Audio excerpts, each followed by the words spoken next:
जिस उपदेश से राम जी को राजकुमार भगवान राम बने, वो उपदेश आप सुन रहे हैं।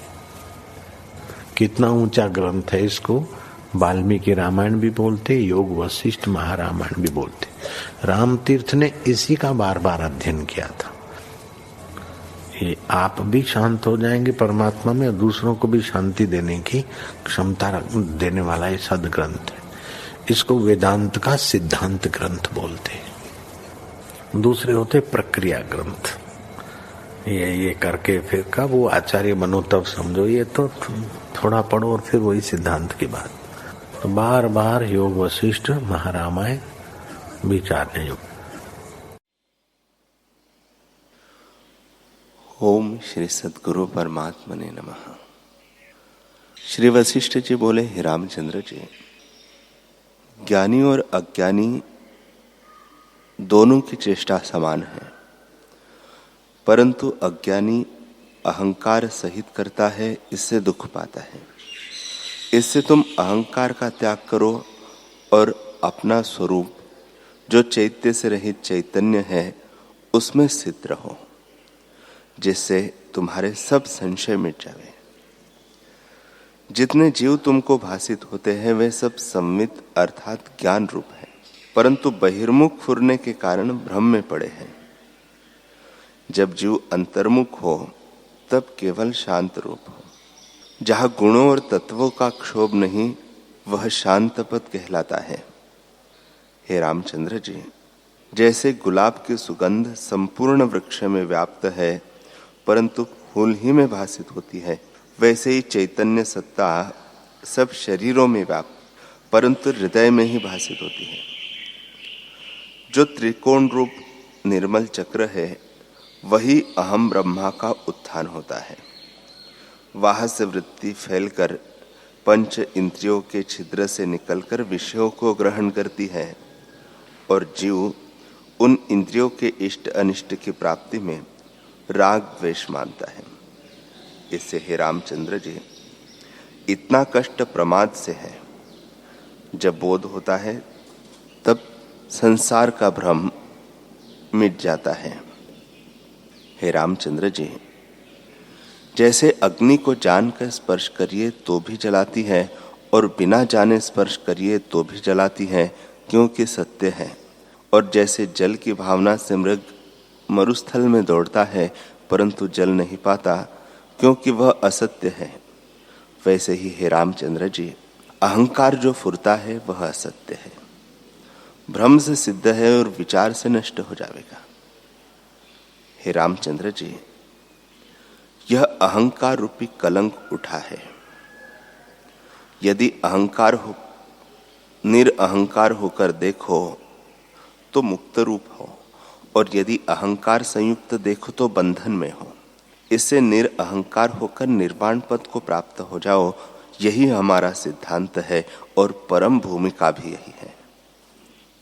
जैसे पूर्णमासिका का चंद्रमा शोभा पाता है, वैसे ही तुम ब्राह्मी लक्ष्मी से शोभा पाओगे। हे राघव, ज्ञानवान का चित्त सत्पथ को प्राप्त होता है, इससे अहंकार नहीं रहता और उसके चित्त की चेष्टा फलदायक नहीं होती। जैसे भुना बीज नहीं उगता वैसे ही उसका जन्म नहीं होता, और अज्ञानी का चित्त जन्म मरण का कारण होता है। जैसे कच्चा बीज उगता है वैसे ही अज्ञानी की चेष्टा जन्म मरण का कारण होती है। हे राघव, जितने पदार्थ है उन सब से निराश हो रहो, जिससे हृदय में किसी की अभिलाषा न उठे और न किसी का सद्भाव उठे।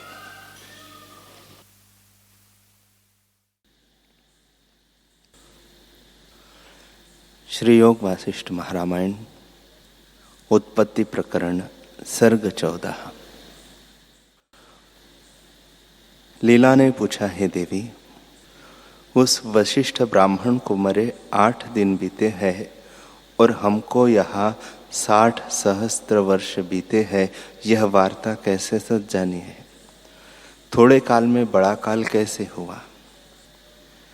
देवी बोली, हे लीले, जैसे थोड़े देश में बहुत देश आते हैं वैसे ही काल में बहुत काल भी आता है। अहंता ममतादिक जितना कुछ जगत है सो आभास मात्र है, उसे क्रम से सुनो। जब जीव मृतक होता है तब मूर्छा होती है और फिर मूर्छा से चैतन्यता फुराती है। उसमें यह भासता है कि यह आधार है तो यह आधेय है। यह मेरा हाथ है, यह मेरा शरीर है, यह मेरा पिता है, इसका मैं पुत्र हूँ, अब इतने वर्ष का मैं हूँ। ये मेरे बांधव हैं, इनके साथ मैं स्नेह करता हूँ। यह मेरा ग्रह है और यह मेरा कुल चिरकाल का चलाता है। मरने के अनंतर इतने क्रम को देखता है। हे लीले, जिस प्रकार वह देखता है वैसे ही यह भी जान। एक क्षण में और का और भासने लगता है। यह जगत चैतन्य का किंचन है। जैसे चैतन्य संवित में चैतन्यता होती है वैसे यह जगत भी भासता है। और जैसे स्वप्न में दृष्टा, दर्शन, दृश्य तीनों भासते हैं वैसे ही आत्मसत्ता में यह जगत किंचन होता है और भ्रम से भासता है। वास्तव में नानात्व कुछ हुआ नहीं है। जैसे स्वप्न में कारण बिना नाना प्रकार का जगत भासता है वैसे ही परलोक में नाना प्रकार का जगत कारण बिना ही भासता है। सो आकाश रूप है और मन के भ्रम से भासता है। वैसे यह जगत भी मन के भ्रम से भासता है। स्वप्न जगत, परलोक जगत और जागृत जगत में कुछ भेद नहीं। जैसे वह ब्रह्म मात्र है वैसे ही यह ब्रह्म मात्र है। वास्तव में कुछ उपजा नहीं। जैसे समुद्र में तरंग कुछ वास्तव नहीं वैसे ही आत्मा में जगत कुछ वास्तव नहीं। असत ही सत की नहीं भासता है। किसी कारण से उपजा नहीं, इस कारण अविनाशी है। हे लीले, जैसे चैतन्य मुखत्व हुए चेतन आकाश रूप भासता है वैसे ही चैतन्यता में चेतन आकाश है, क्योंकि कुछ हुआ नहीं। जैसे समुद्र में तरंग होता है तो वह तरंग कुछ जल से इतर है नहीं, जल ही है। वैसे ही आत्मा में जगत कुछ इतर नहीं, बल्कि जल में तरंग की नाई भी आत्मा में जगत नहीं। जैसे शशक के श्रृंग असत है वैसे ही जगत असत है, कुछ उपजा नहीं। हे लीले, जब जीव मृतक होता है तब उसको देश, काल, क्रिया, उत्पत्ति, नाश, कुटुंब, शरीर, वर्ष आदि नाना रूप भासते हैं, पर वे सब आभास रूप है। जिस प्रकार क्षण क्षण में इतने भास आते हैं वैसे ही कारण बिना यह जगत भासित होता है, तो दृश्य और दृष्टा भी कोई न हुआ। देश, काल, क्रिया, द्रव्य, इंद्रिया, प्राण, मन और बुद्धि सब भ्रम से भासते हैं। आत्मा उपाधि से रहित आकाश रूप है और उसके प्रमाद से जगत भ्रमोदय हुआ है। हे लीले, भ्रम में क्या नहीं होता। जैसे एक रात्रि में हरिश्चंद्र को 12 वर्ष भ्रम से भासे थे वैसे ही यहाँ भी थोड़े काल में बहुत काल भासा है। दो अवस्था में और का और भासता है। स्वप्न में और का और भासता है और उन्मत्तता से भी और का और भासता है। अभोक्ता आपको भोक्ता मानता है और भ्रम से उत्साह और शोक को इकट्ठा देखता है। किसी को उत्साह होता है और स्वप्न में मृतक भाव शोक को देखता है। बिछुड़ा हुआ स्वप्न में मिला देखता है और जो मिला सो आपको बिछुड़ा जानता है। काल और है, भ्रम करके और काल देखता है। इसे देखो, यह सब भ्रम रूप है। जैसे भ्रम से यह भासता है वैसे ही यह जगत भी भ्रम से भासता है, परंतु ब्रह्म से इतर कुछ नहीं। इससे न बंध है और न मोक्ष है। जैसे मिर्च में तीक्ष्णता है वैसे ही आत्मा में जगत है। जैसे थंभे में पुतलियां होती है वैसे ही आत्मा में जगत है। और जैसे थंभे में पुतलियां कुछ हुई नहीं, ज्यों का त्यों है, और शिल्पी के मन में पुतलियां है, वैसे ही ब्रह्म में जगत है नहीं, पर मन रूपी शिल्पी में जगत रूपी पुतलियां कल्पी है। आत्मसत्ता ज्यों की त्यों नित्य शुद्ध अज अमर अपने आप में स्थित है। देवी बोली, हे लीले, जब जीव को मृत्यु से मूर्छा होती है तब शीघ्र ही उसको फिर कुछ जन्म और देश काल क्रिया द्रव्य और अपना परिवार आदि नाना प्रकार का जगत भासित होता है, पर वास्तव में कुछ नहीं। स्मृति भी असत है। एक स्मृति अनुभव से होती है और एक स्मृति अनुभव बिना भी होती है, पर दोनों स्मृति मिथ्या है। जैसे स्वप्न में अपना देह देखता है तो वह अनुभव असत है, क्योंकि वह कुछ अपने मरने की स्मृति से नहीं भासा, और उस मरण की स्मृति भी असत है। स्वप्न में कोई पदार्थ देखा तो जागृत में उसको स्मरण करना भी असत है, क्योंकि वास्तव में कुछ हुआ नहीं। इससे यह जगत अकारण रूप है, और जो है सो चिदाकाश ब्रह्म रूप है। न कुछ विदुरत की सृष्टि सत है और न यह सृष्टि सत है, सब संकल्प मात्र है। इतना सुन लीला ने पूछा, हे देवी, जो यह सृष्टि ब्रह्मात्र है तो वह जो विदुरत की सृष्टि है सो इस सृष्टि के संस्कार से हुई है, और यही सृष्टि उस ब्राह्मण और ब्राह्मण की स्मृति संस्कार से हुई है, तो ब्राह्मण और ब्राह्मणी की सृष्टि किसकी स्मृति से हुई है?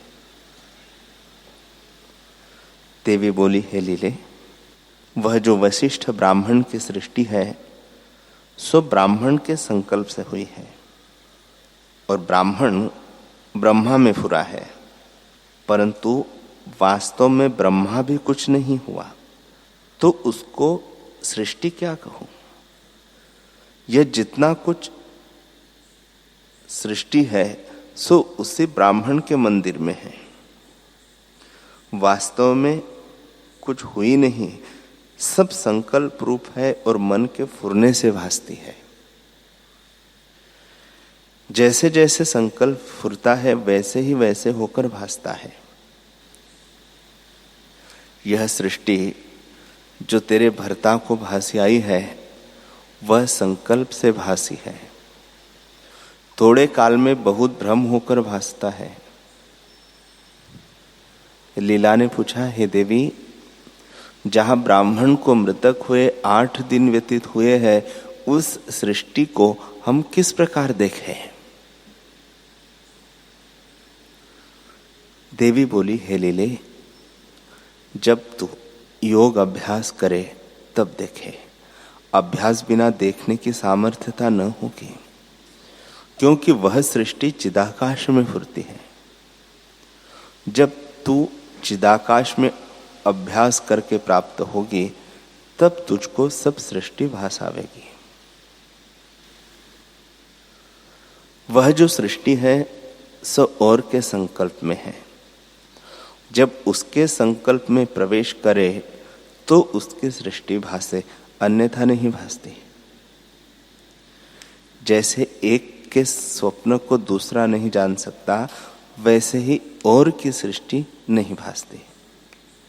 जब तू अंतवाहक रूप हो तब वह सृष्टि देखे। जब तक आदि भौतिक स्थूल पंच तत्वों के शरीर में अभ्यास है तब तक उसको न देख सकेगी, क्योंकि निराकार को निराकरण ग्रहण करता है, आकार नहीं ग्रहण कर सकता। इससे यह आदि भौतिक देह भ्रम है, इसको त्याग कर चिदाकाश में स्थित हो। जैसे पक्षी आलय को त्याग कर आकाश में उड़ता है और जहां इच्छा होती है वहां चला जाता है, वैसे ही चित्त को एकाग्र करके स्थूल शरीर को त्याग दे और योग अभ्यास कर आत्म सत्ता में स्थित हो। जब आदि भौतिक को त्याग कर अभ्यास के बल से चिदाकाश में स्थित होगी, तब आवरण से रहित होगी और फिर जहां इच्छा करेगी वहां चली जाएगी और जो कुछ देखा चाहेगी वह देखेगी। हे लीले, हम सदा उस चिदाकाश में स्थित हैं। हमारा वपु चिदाकाश है, इस कारण हमको कोई आवरण रोक नहीं सकता। हमसे उदारों की सदा स्वरूप में स्थिति है और हम सदा निरावरण हैं। कोई कार्य हमको आवरण नहीं कर सकता। हम स्वइच्छित हैं, जहां जाया चाहे वहां जाते हैं और सदा अंतवाहक रूप है। तो जब तक आदि भौतिक रूप है तब तक वह सृष्टि तुझको नहीं भासती और तू वहां जा भी नहीं सकती। हे लीले, अपना ही संकल्प सृष्टि है। उसमें जब तक चित्त की वृत्ति लगी है तब तक काल में, उस काल में यह अपना शरीर ही नहीं भासता तो और का कैसे भासे। जब तुझको अंतवाहकता का दृढ़ अभ्यास हो और आधि भौतिक स्थूल शरीर की ओर से वैराग्य हो, तब आधि भौतिकता मिट जाएगी, क्योंकि आगे ही सब सृष्टि अंतवाहक रूप है, पर संकल्प की दृढ़ता से आधि भौतिक भासती है।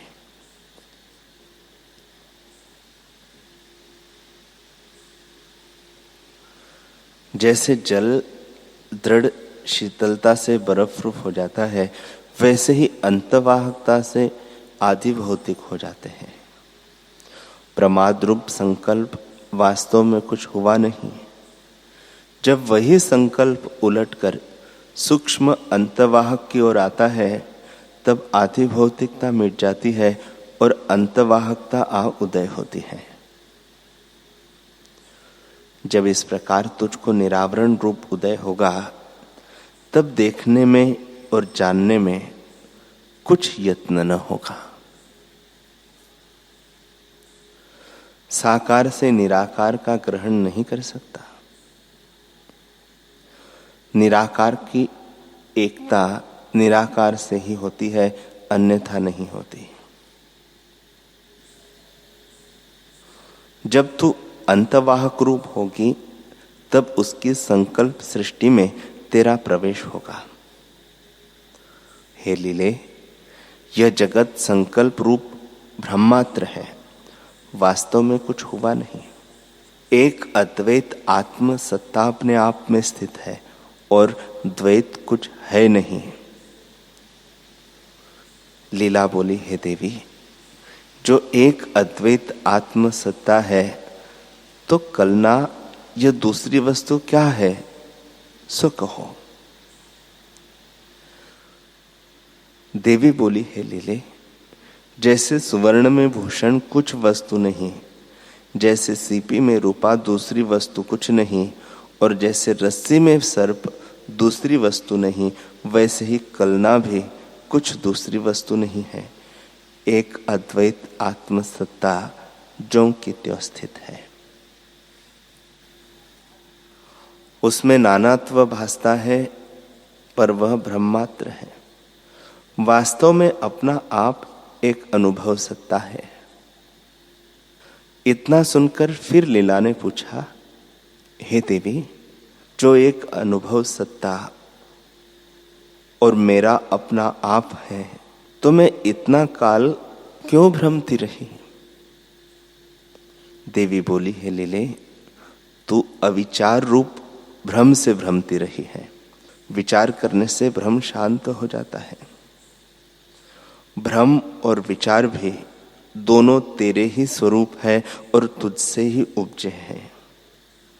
जब तुझको अपना विचार होगा तब भ्रम निवृत्त हो जाएगा।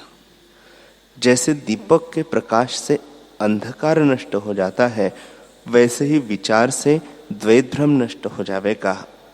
और जैसे रस्सी के जानने से सर्प भ्रम नष्ट हो जाता है और सीप के जाने से रूप भ्रम नष्ट हो जाता है, वैसे ही आत्मा के जाने से आदि भौतिक भ्रम शांत हो जाएगा। जब दृश्य का अत्यंत अभाव जान के दृढ़ वैराग्य करिए और आत्म रूप का दृढ़ अभ्यास हो, तब आत्म साक्षात्कार होकर भ्रम शांत हो जाता है और इसी से कल्याण होता है।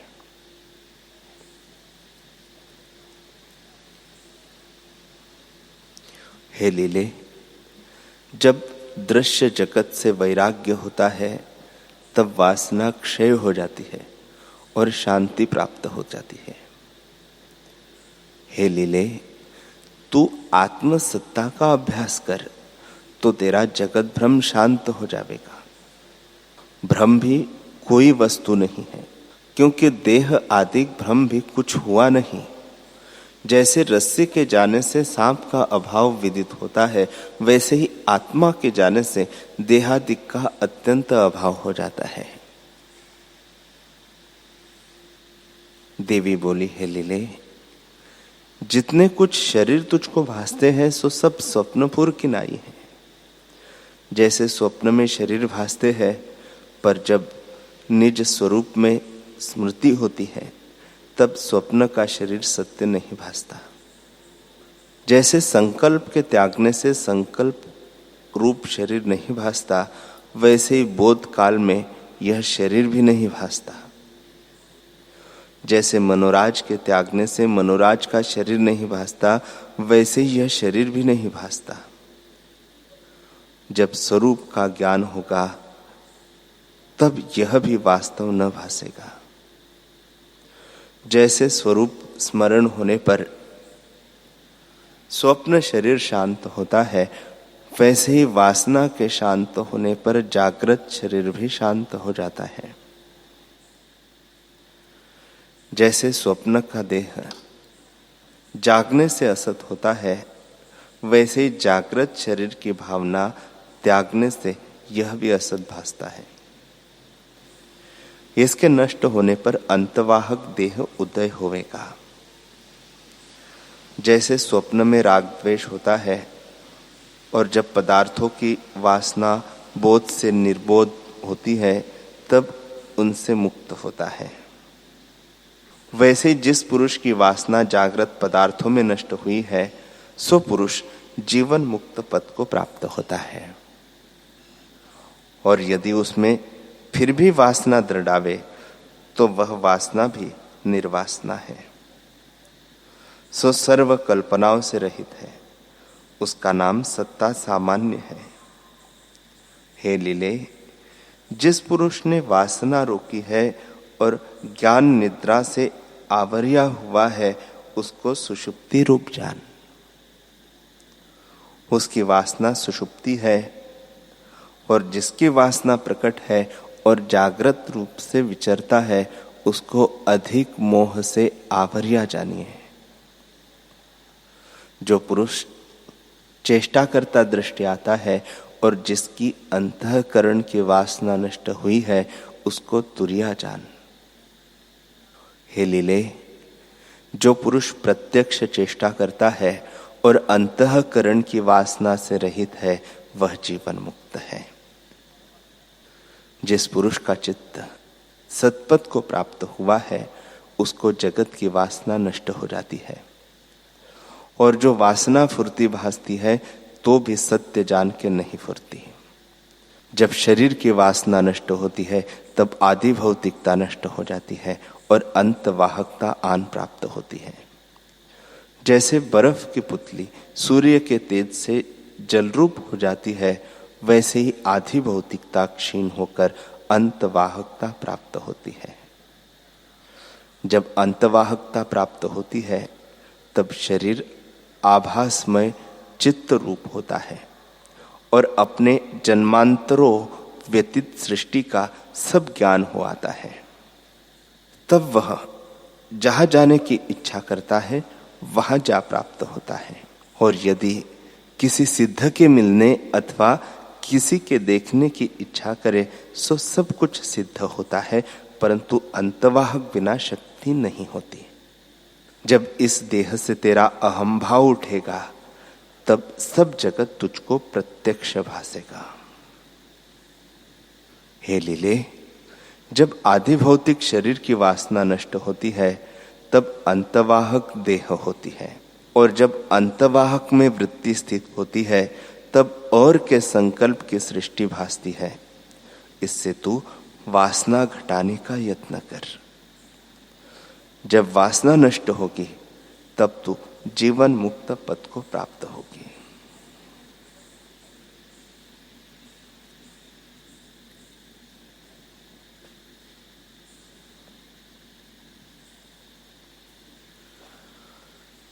हरि ओम, हरि ओम।